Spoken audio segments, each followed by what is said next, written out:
we're living in the era of missing information. We're living at a time when infotainment values, and this is where the merger of media and entertainment is so important, are threatening to drown out all other values. Where our young people in high school, 80% can't find Japan on a map, according to the National Geographic. 25% can't find the United States in relationship to other countries. Hello? And this is in an age of globalization, where global news and information is actually shrinking, and financial news and information is expanding for the small minority of people who benefit by it and who follow it closely.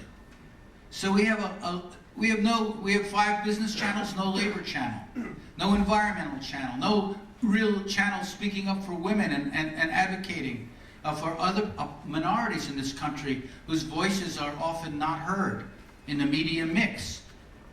The newsrooms of America are still more segregated than the U.S. military in terms of their racial mix. That's just the truth of it. Every study has confirmed this.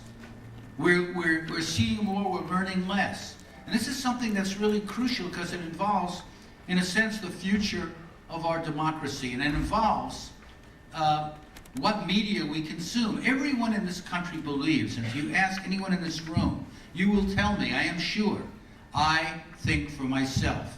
Nobody tells me how to think. Every American believes that as an article of faith. And yet when Americans are polled, when we are polled on great issues, we find a tremendous amount of uniformity of thinking. That people tend to respond to the questions that are asked. And they often just don't know. There's big gaps in their knowledge. They have opinions. When you ask them, what is the basis of that opinion, they can't tell you. The facts aren't there.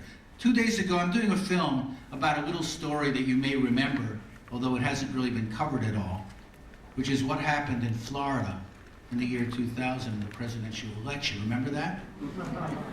I was sitting at the New York Times on the 15th floor the other day, interviewing a journalist from the New York Times, a top journalist who had organized a media recap of what happened, a review of what happened to 175,000 ballots that went missing in an election that was supposedly decided by 537 votes, ultimately decided on, as you know, by the Supreme Court of the United States. And this journalist was like one of these down the middle, I'm an objective, I'm not partisan type of person. And he was practically in tears, describing being in Florida, in 67 counties, looking at every single ballot. And you know what he said? He said, I feel like I was in Chinatown, the movie. I felt like it was fiction, because the votes of many people whose intent was clearly discernible by looking at the ballots had been thrown out. And he said to me, point blank, no ambiguity, if people's votes who intended to vote were counted, Al Gore would have won, period. Now, the whole issue has been so fogged up. Well, if you use the criteria of March 25th, instead of, all of that sort of stuff, which is so complicated and confusing, you just tune out to it. The truth of the matter is that our right to vote is at risk. Everyone's right to vote is at risk. That our democracy is being taken over, if it hasn't already, by large corporations, and most of us do little about it. So the music industry is just a small piece of the larger corporate reality. I've just finished a film which I want to tell you about, which is an effort by artists, musicians, and athletes, and some police officers, believe it or not, and emergency service workers, and others here in our city of New York, who 10 days after September 11th got together to remake the song "We Are Family," led by Nile Rodgers, music video by Spike Lee, which which VH1 refused to run, which MTV refused to air. 200 musicians, many top divas, actors, entertainers, 3 members of the Sopranos, no less, if you could believe it, just to drop a few contemporary cultural figures. And their voices, which was a call for tolerance against hate crimes in the aftermath of September 11th, reflecting a lot of the concerns here in New York City, which was an appeal, a sense of a global humanity, the way we all came together after September 11th, the way we shared, our concerns, and the way we tried to support each other, to capture that moment and that spirit.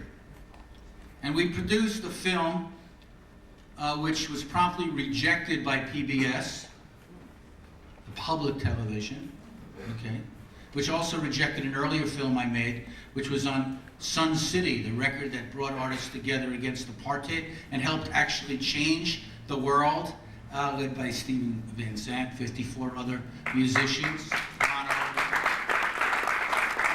Peter Gabriel, and others, also had to battle to be heard despite their celebrity status because they weren't saying what the people who run networks want to hear. At any rate, we took We Are Family to the Sundance Film Festival.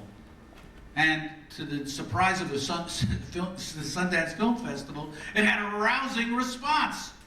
And it was written about. CNN did a long interview about it. It was about people actually feeling in touch with values that they could connect with, values of our common humanity, values of the multiracial, multicultural nature of our country, which is often lost in the imagery, on television. At any rate, the struggle to get this film out and these voices out was proven much more difficult than I thought. The project was seeded by Tommy Boy Music, Tommy Boy Records, which many of you may remember was a moving force in the old New Music seminars, which went on for 10 years. Yesterday, Tommy Boy Music closed its doors. Wow. Time Warner AOL took it over, shut it down, and fired most of the people who worked there. So our own project has been jeopardized. Now, fortunately, there are really great people in our business who really are caring people.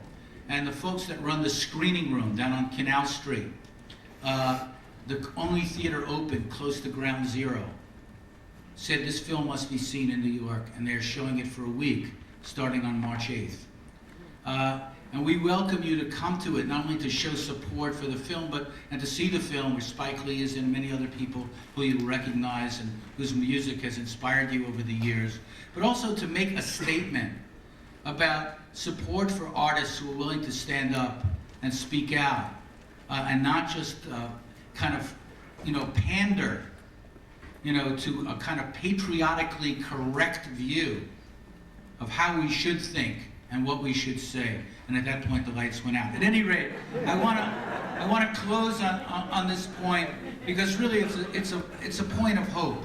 We're living at a very dark time, in an age that historians will later revisit, and we will see that what's happening to America in this period will be compared to what happened to America in the darkest days of the McCarthyite period and earlier periods in our history. We will be ashamed to learn about how many Americans have been treated who we don't even know about at this present time.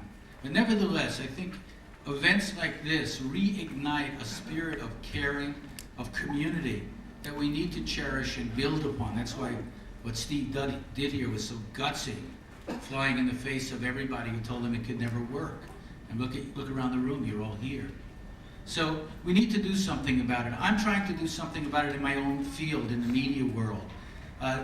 2 years ago, we had the idea of creating a media channel to start watching all the other channels. And we couldn't do it on television because we could never get access, but we're doing it on the web at mediachannel.org. Now, a funny thing happened. The idea was, let's get all the people in the world who care about this issue to join together under some virtual roof to actually make their own content available to each other as a start and to the public. So we started with 20 groups. So people advised me, let's get some prominent people involved. So I went, Noam Chomsky was mentioned and other people. And I instead went to Walter Cronkite, who I had always admired, the god of all news.